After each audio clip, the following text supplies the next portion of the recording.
Okay, social media, YouTube, Instagram, whatever I plan on posting on today. Just want to let you know we are in the process of doing an oil change on our Alfa Romeo Giulia Quadrifoglio. So first and foremost, I've taken all of the bolts out of the bottom of the belly pan, which is step one on this. Yes, I'm fortunate I have a lift at my house, but you don't have to have a lift to do this. I missed a couple. I got 3 right here. I'm going to take these out and we'll talk you through the oil change on the Alfa. It's pretty simple. All right, you guys can watch me take these last 3 out. And I have a, what is this? T27 Torx. That's what the head is on all of these, and just pop them all out. This underbelly should pretty much fall out of here, so. We put these on there too tight, which is okay. Oh wow. Not good. Yeah. Why the hell somebody would do that? Of course, you got to be questioning, well, why would you be hitting it with power when you're stripping the damn thing out? Which is a good question, and I am with everybody on that. So let's loosen that one up. Hopefully I didn't strip this one completely out. I didn't. That one's good. I hate Torx and Allens because they tend to strip relatively easy, but these are actually pretty good. And sorry to watch all that. Yeah, we'll get these out of here. I should have known better than to do what I just did. I know better. So one, yes, I should have goggles on. I had them on for all the other ones that I took out, but okay. Put these in here. Round behind the back. Put that in over here. That guy's gonna drop down, and we'll just. I got one more here to get. Yes, I know. Probably do this one by hand, but I think I got it. Awesome. That one's out. There's a whole slew of these, but feel lucky that they put a under tray on here. A lot of cars don't. We will take this out and clean this out later on. Just vacuum it out. It's not too bad. And we're up in here. Let me show you where the plug is. Right here on the bottom is our drain plug. You can see we'll inspect everything in here and make sure that everything's fairly clean and good. Got a little bit of rub rash right there. Stuff you can see, it's where somebody ran this car off the road, not us at all. But we can inspect everything in here. See your downpipes if I ever wanted to get in here and swap these guys out, go 5-flow cats, they're right. One of the most fun parts about working in my garage is the amount of parts and stuff that we have in here. So Nick's car is going into the shop. I've got a secondary K-member, transaxle out of the Alfa. There's another transmission for this car, but my oil canister is over here, and that thing's pretty full, so I don't want to try and lift it up. You can see the amount of fluids that are in that thing, so we might just be using a smaller one to capture that. It's gonna be fun, and then be pouring it in, so I have to be smart about how we do that. Okay, 14 millimeter, I'm just gonna tell you, I was joking. There was no way I was not gonna grab this thing and do this, because that little bitty bin that I had would have been filled to the rim. That would have been cool. So nothing is popped up top. I'm gonna go ahead and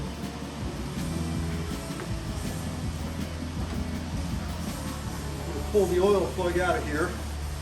And everybody says there's a technique to this. The only technique I know is probably getting your hands filthy. So hold on one second. This video is gonna be longer than it should be, but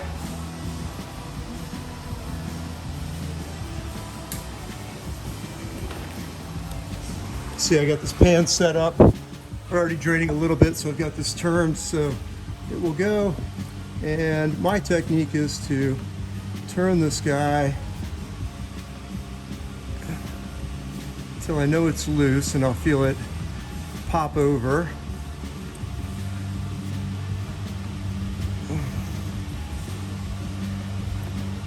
And we're almost there. Still going.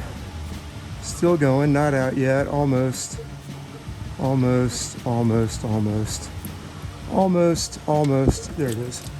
All right, and you can see my hand is just flooded with oil, but it really isn't because I've got a rubber glove on it, so we'll take that off and be set. My technique on rubber gloves, fold them inside of themselves and straight in the trash can. And I have a tiny bit of oil on my hand, And we will wipe that off and we are set. So we're gonna let this guy just run and drain, and I'll show you a little other technique. Okay, one cool part about having lifts in your house in the garage is just reach up here and reach in the old QV. Hold on one second for me. And we will pop the hood. You can see our oil is somewhat slowed to a trickle. All right, we will reach up here. It's a beautiful carbon fiber hood that we have. And we'll come up in here and we will loosen our oil cap. And now, whatever residual oil that is in here should continue to flow out, and we'll let that rock and roll for. See, it's got holes in it. It is magnetized because copper's sticking to it. So, old school trick called a buddy of mine, and this doesn't really look like a crush washer. I'm just gonna look at it real close under with my glasses, but I might hit this guy with a little bit of heat, let it air dry, and do what's called anneal it just a little bit so it makes it a little bit soft. So when I put the plug back on here, it crushes a little bit, creates a good seal. So we're gonna do that in just a second. This will be a quick one here. I won't put too much on this.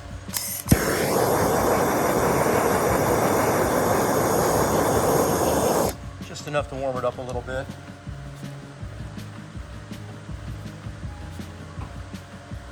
We'll let that cool, and then we'll install that guy back on. And I know you didn't think that was long, but I couldn't pick that up with my fingers. It was hot, so okay, with the oil plug, our oil cap off, you can see I've cleaned this out. I got a tiny, small drip, not a lot. I'm just gonna go ahead and put this on there. I'm gonna get it hand tight for now, and then we're gonna Google the torque spec, and I will hit this with some brake cleaner and clean that last little bit of oil off there. Okay, I was actually on the phone with a buddy of mine, George Bonavides, and we looked it up. It's 20 foot-pounds of torque. So we torqued that guy in. I did notice there's a whole bunch of shit that you probably can see here on the power steering pump. So I'm gonna hit that with some brake dust to knock all that stuff off my menu. I know everybody's laughing at me. I think I just said brake dust. I meant brake cleaner. So.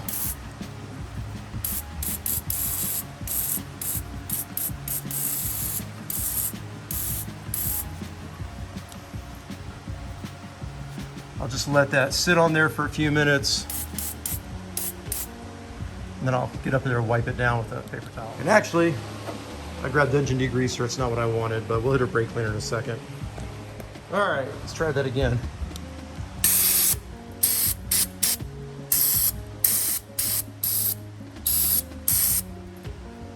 Now we'll wipe that down in just a second. We're gonna crap. By the way, I thought that smelled a little different. Laugh out loud. All right, it's always good when you're up underneath there. Just take a look and see what you see, and clean everything up, because if I've got an oil leak up here, next time I go to change oil, I'll actually be able to spot it. All right, now then, we'll go ahead and replace the belly pan and get that back on. Okay, we have cleaned the belly pan out. That's one of the things that I wanted to do. I know you didn't see it on camera. So I have all these T27 torques, and what I'm gonna do is I'm gonna take this off. I never put them on with a drill.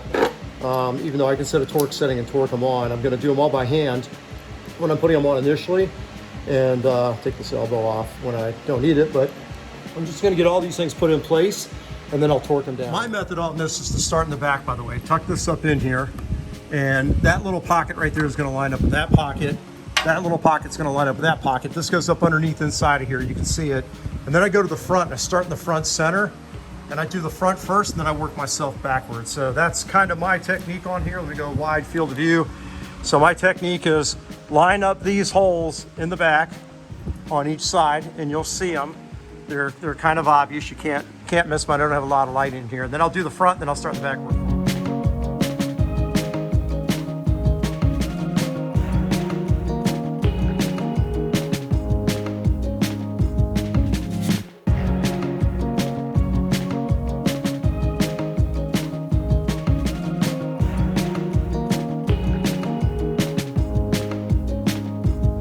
You always want to double check all your screws and everything. So somebody lost the washer to this. It goes on the far side. So I found a new washer. We're just going to make sure I've got a washer here to make that fit. Now my technique on this is, and I'm going to get the side ones first, is I take my torque setting on here and I'm going to drop it down to 7 to ensure I don't strip anything out.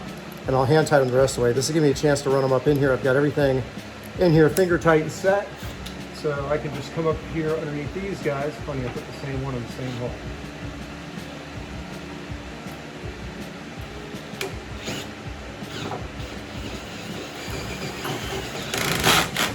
So look at that one. This one's the sideways one here. That one's already tight. 7 is a great setting for me on this. Never stripped anything out with it. You can go lighter if you want to, and then make them hand tight the rest of the way when you get the rest of these.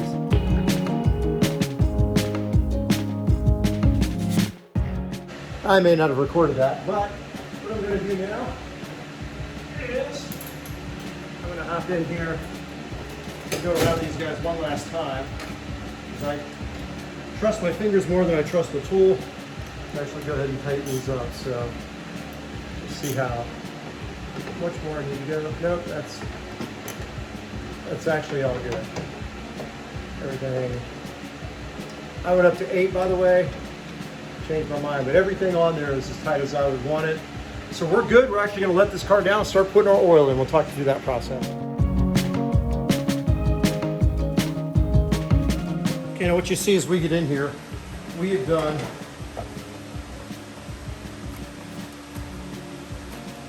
the Ideal Race K&N air filters on this car. So ours is a little bit different setup than normal, which is fine. And I am going to get in here real quick and I'm going to pull that oil filter. And let me get a wrench, I'll be back, I'll talk to you about that in a second. All right, there's a couple different ways to do this. If you've got the standard Giulia Quadrifoglio, you can prop some stuff up in here to get into it. I'm honestly just going to pull the air box connector out.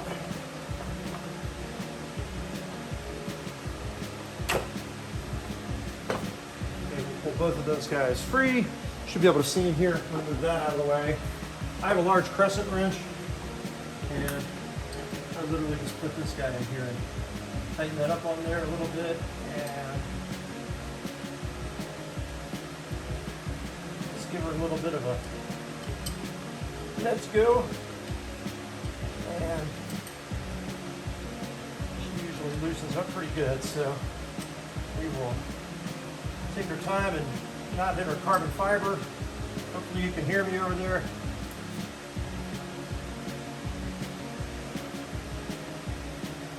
Get that off there, hand loose.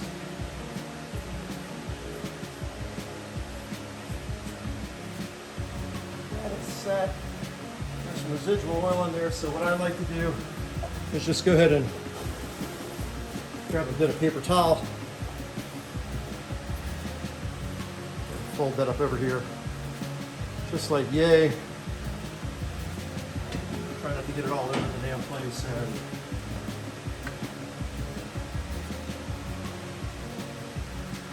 I will lift that oil filter out, and there you can see is our oil filter.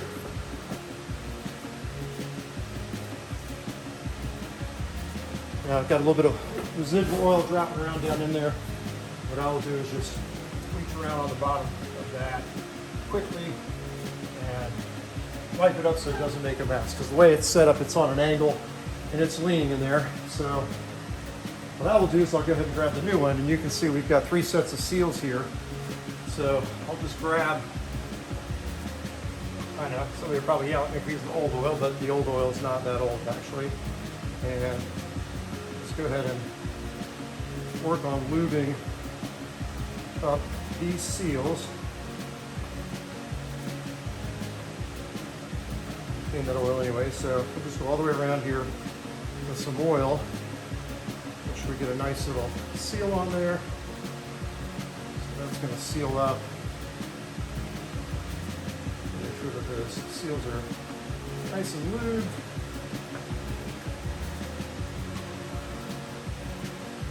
Yes, you're going to get some oil on your fingers, but it is not a big deal. It is not anything that you cannot clean off.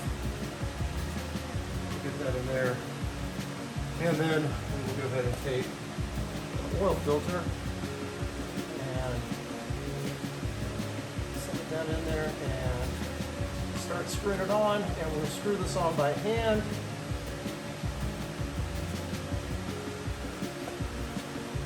oil from my fingerprints dripped all over in here, and we'll wipe all that out of the way, wipe off everything else in here as we go along, and just try to keep the engine compartment somewhat as clean as we can.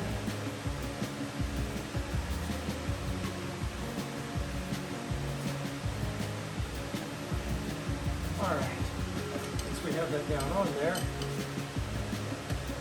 very lightly and slow, not a lot of pressure.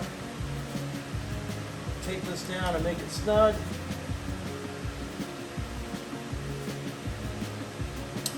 We don't want to over tighten it and break anything. We want to get it seated.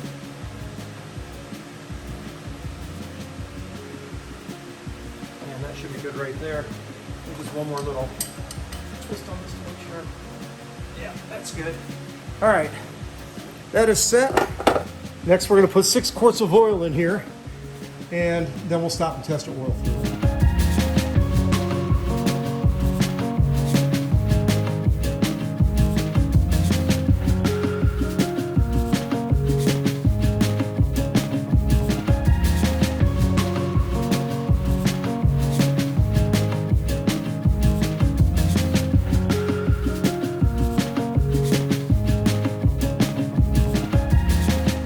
Cool things on this car compared to some of the other cars I have is it actually has a dipstick. It's not all electronic. So what I'm going to do is reach in here and I'm going to check where the oil level is on our dipstick, and it actually, you can't see it but it's right in the middle, kind of ideally where we want it to be. So what I'm going to do is I'm going to go ahead and start the car, let it run for a second, and then I'm going to check the oil again. So bear with me 1 second. You probably have to watch this part. Okay, I don't know why the light's on. Fired up. No lights. Everything looks good. Don't worry about that. I actually have yellow speed pads in here, and they're somewhat capped off, but not 100% capped off. So kind of is what it is. Where it shows up that I need to change the brake pads, but that's not the case. Anyways, let's take a quick look and make sure we're not leaking oil. All right, take a quick look inside. Nothing coming off around the cap. See that? Looks good. Let's go ahead and run this up and make sure we don't have a puddle of oil down on the ground. One of the cool things having your own lift in the house, or lifts, I should say. That one's full of Alfa 164 and Ferrari car parts over there. So here's what it is. Here, did a ticking, and I've learned with these cars that a little bit of ticking you hear, from my experience, is actually the fuel injectors. They're a little bit noisy. A little bit of smoke right here. Let's get up here and see. I probably spilled a tiny bit of oil. Let's put it on. Let's make sure we're not leaking anything. If we are, we'll have to shut this thing off real quick.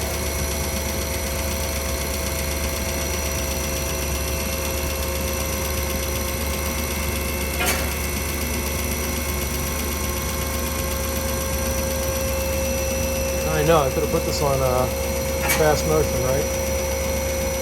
Oh, that's the air conditioning compressor you hear, actually. That's the clutch from the air conditioning compressor. Look under there. No oil spots. What little bit of oil you see on there is actually a visual from changing the oil on the Porsche not too long ago. We'll run this up a little bit more. That's good enough. Set this down and lock it in place. It's all good. We're just going to look under here, make sure we have no oil coming off the cap. We don't. It looks pretty well sealed. Everything looks good underneath here. We are good. Let's let this bad boy down. It's going to wipe.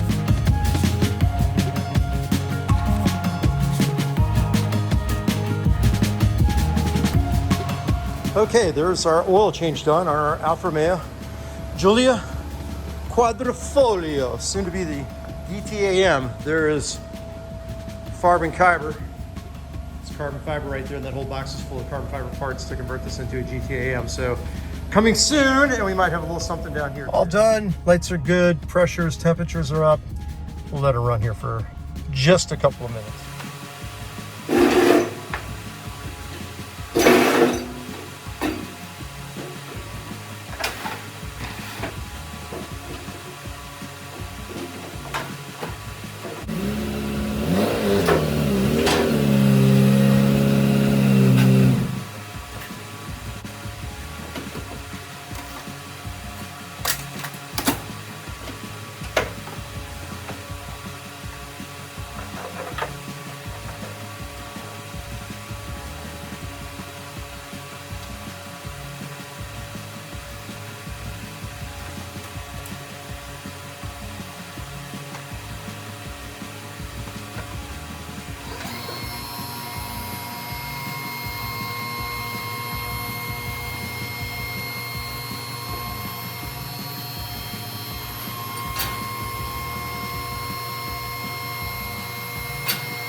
Okay, now that we're done changing the oil, let the car run for a little bit. We'll come back in here in a minute and dork with the brain box. I still got some packing to do for tomorrow, but let's take a drive and see how she does. By the way, you'll see this transformation go on little by little, but what a sexy little beast you are. I'm pretty fond of what this car has become over time, so I think it's pretty cool. Snap a picture too while we're shooting the videos. There's the youngster and the oldster.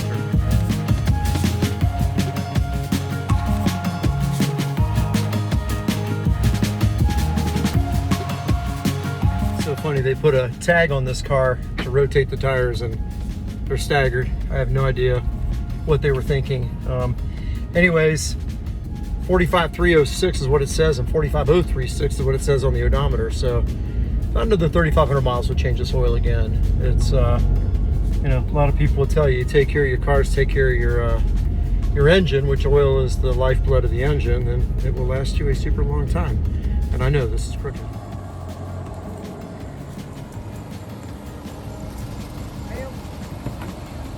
I am the neighborhood police. I have to talk to y'all.